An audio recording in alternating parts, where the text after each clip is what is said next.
الحمد للہ والصلاة علی اہلہا اما بعد۔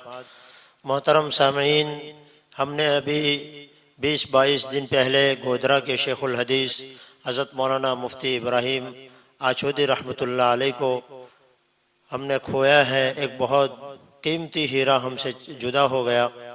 دوستو، ان سے متعلق میں نے کچھ اہم باتیں آپ کے سامنے اگلے 2 ویڈیو کے اندر بیان کر دی کہ حضرت مفتی صاحب گودرا کیسے آئے اور کیسے اپنے آپ کو اپنی زندگی کی آخری سانس تک گودرا کے لیے وقف کر دیا۔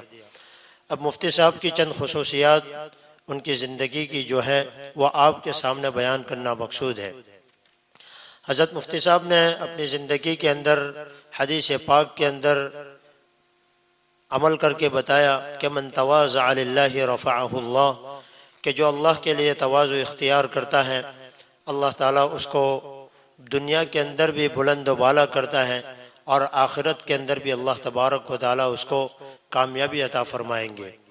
دوستو، جس طرح حضرت مفتی صاحب کی علمی سطح بہت اعلیٰ درجے تک پہنچی ہوئی تھی، اسی طرح حضرت مفتی صاحب بھی بے انتہا درجے کے متواضع تھے اور آپ کی جو ہے تواضع انتہائی درجے تک پہنچی ہوئی تھی۔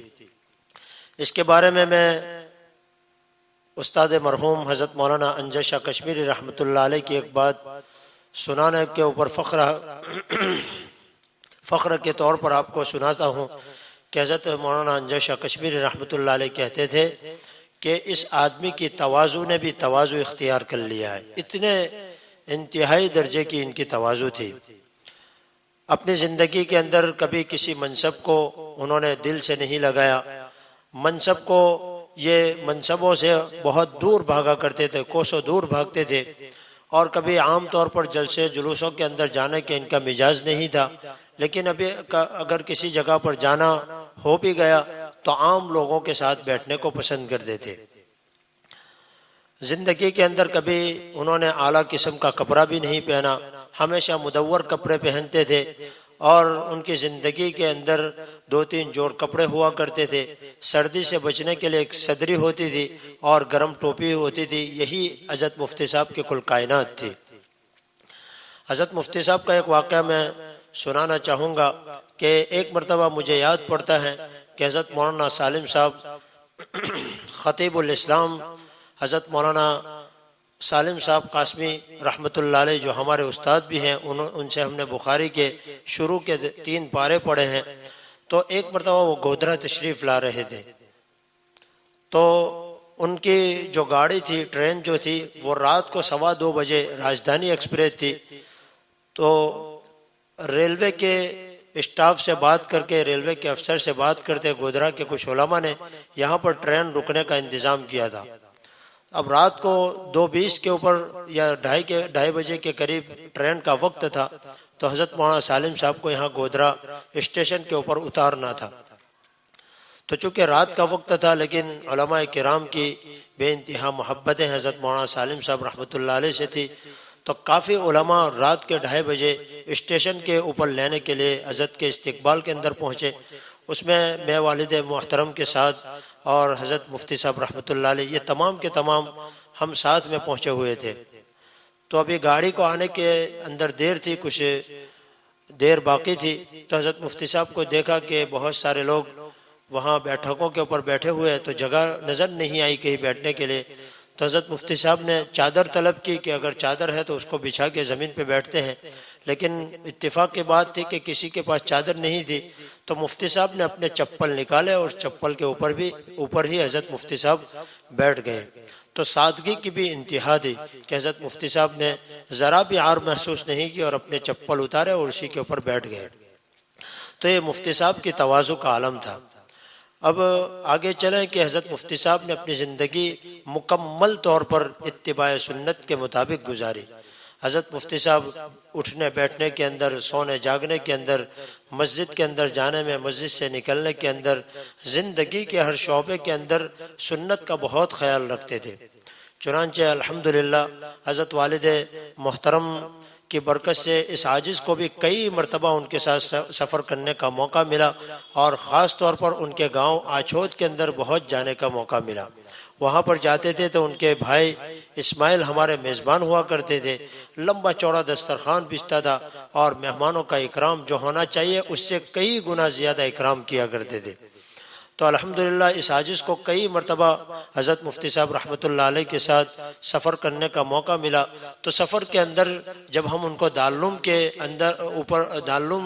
کے اوپر لینے جاتے تھے، دارالعلوم کے اندر لینے جاتے تھے، اس وقت حضرت مفتی صاحب کا یہ معمول بارہا دیکھا کہ حضرت مفتی صاحب سفر سے پہلے کمرے کے اندر دوگانہ یعنی صلاۃ السفر پڑھتے تھے، اور سفر کے اندر جیسے گاڑی میں بیٹھے تو حضرت مفتی صاحب رحمۃ اللہ علیہ فوراً امیر کا تقرر کرتے تھے، اور اکثر و بیشتر جب والد صاحب ہوتے تھے تو والد محترم ہی کو سفر کا امیر بنایا کرتے تھے، اور سفر کے دوران مسنون دعاؤں کا معمول، اور وہاں جا کر قیام گاہ کے اوپر بھی اپنے معمولات سے ذرا بھی چوک نہیں کیا کرتے تھے۔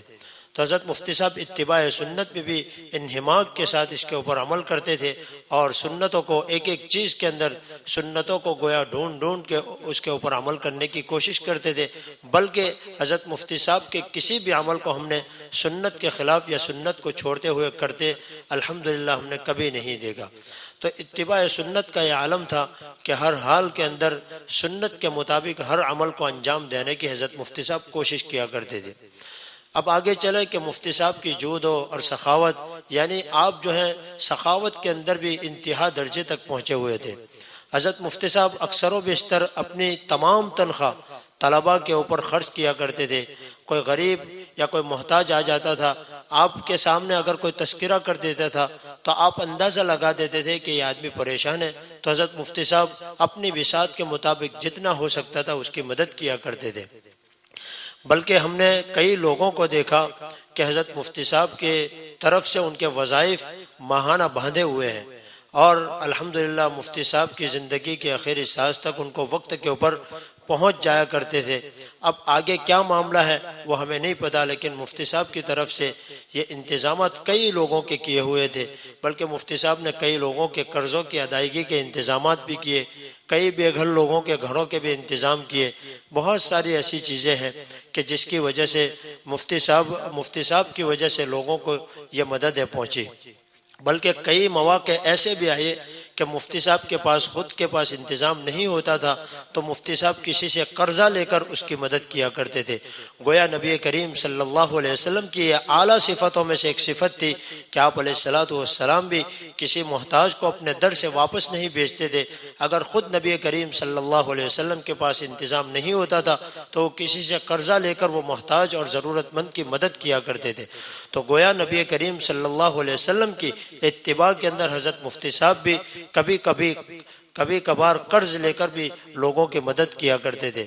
اسی سلسلے کے اندر ایک واقعہ حضرت والد صاحب سے اور حضرت مولانا محمد کنکوری رحمۃ اللہ علیہ کے زبان سے، ان دونوں بزرگوں کی زبان سے مجھے یہ سننے کا موقع ملا کہ ایک مرتبہ حضرت مفتی سعید صاحب رحمۃ اللہ علیہ، جو حضرت مفتی صاحب رحمۃ اللہ علیہ کے بچپن کے دوست بھی تھے اور رفیق درس بھی تھے، یعنی آپ دونوں جو ہیں ہم درس تھے، سبق مدرسے کے ساتھی بھی تھے۔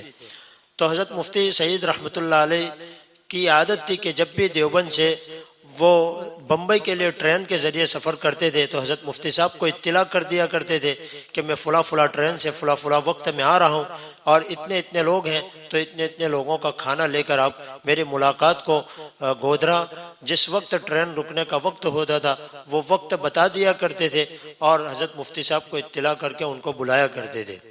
تو ایک مرتبہ ایسا ہی ہوا کہ حضرت مفتی سعید صاحب رحمۃ اللہ علیہ نے معمول کے مطابق حضرت مفتی صاحب کو اطلاع دی۔ حضرت مفتی صاحب ملاقات کے لیے پہنچے تو والد محترم خود سناتے تھے کہ میں بھی اس ملاقات کے اندر موجود تھا۔ حضرت مولانا محمد کنکوری رحمۃ اللہ علیہ وہ بھی کہا کرتے، ان کی زبان سے بھی میں نے سنا ہے کہ میں بھی اس ملاقات کے اندر شریک تھا، مفتی صاحب کے ساتھ ہم ساتھ میں گئے تھے۔ تو حضرت مفتی صاحب نے باتوں کے اندر پوچھا کہ مفتی ابراہیم سچ بتانا کہ آپ کے اوپر کتنا قرضہ ہے؟ تو مفتی صاحب کو اب بتائے بغیر چارہ کار نہیں تھا۔ مفتی صاحب نے بتایا کہ 33,000 کا میرے اوپر بھی قرضہ ہے۔ مفتی سعید صاحب رحمۃ اللہ علیہ، اللہ ان کو غری کی رحمت کرے، وہ بھی بہت بڑا علم کا پہاڑ تھا۔ اللہ تعالیٰ ان کو کروٹ چین اور سکون نصیب فرمائے، ان کے درجات کو بلند فرمائے۔